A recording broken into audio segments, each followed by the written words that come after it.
Ryan Reynolds' thinly veiled dig at Justin Baldoni amid Blake's lively legal battle. Ryan Reynolds made a thinly veiled dig at Justin Baldoni and called that the substantial backlash that he and his cancelled second wife Blake Lively have suffered amid their legal war against the 41-year-old It Ends With Us director as meaningless. I can read something that says, he should be drawn and quartered. I could read something that says I should win a Nobel Prize. Both are meaningless, the Canadian 48-year-old scoffed in his 100 cover story Thursday. None of us are comprised of our best moments. None of us are defined by our worst moments. We are something in the middle.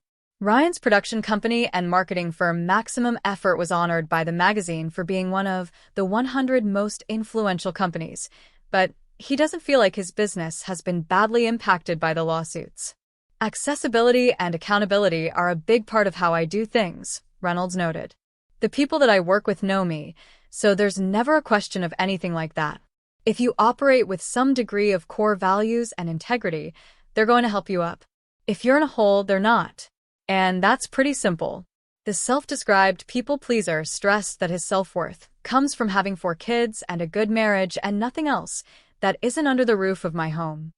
Ryan had called Justin a sexual predator because his 37-year-old wife alleged she was sexually harassed by him on the set of It Ends With Us in the complaint she filed with the California Civil Rights Department complaint on December 20th.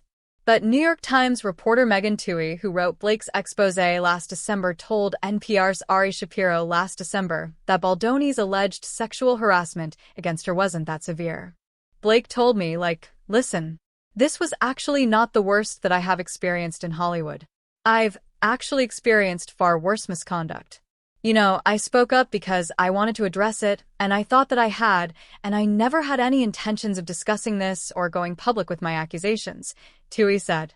On June 9th, federal judge Louis J. Lyman dismissed Justin and his Wayfair Studios Party's $400 countersuit against Reynolds, Lively, and her publicist Leslie Sloan, alleging civil extortion, defamation, and invasion of privacy.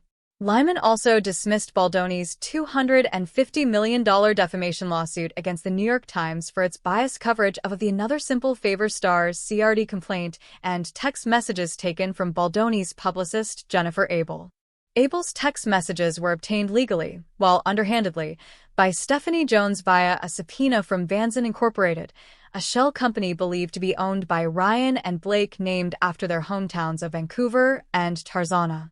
All of the details behind the elusive subpoena will no doubt be explored at Lively's defamation trial scheduled for March 2026 against Justin and his PR team for his plan to undermine her reputation in retaliation with an online smear campaign. Baldoni's attorney Brian Friedman missed Monday's deadline to amend 4 of their 7 original claims against the Gossip Girl alum, who has already declared victory. The court's decision on the motion to dismiss has no effect whatsoever on the truth that there was no harassment nor any smear campaign, and it does not in any way affect our vigorous defense against Ms. Lively's claims, Friedman said in a statement Tuesday. Discovery is proceeding, and we are confident that we will prevail against these factually baseless accusations. Instead of revising the existing claims, our clients will be pursuing additional legal options that are available to us.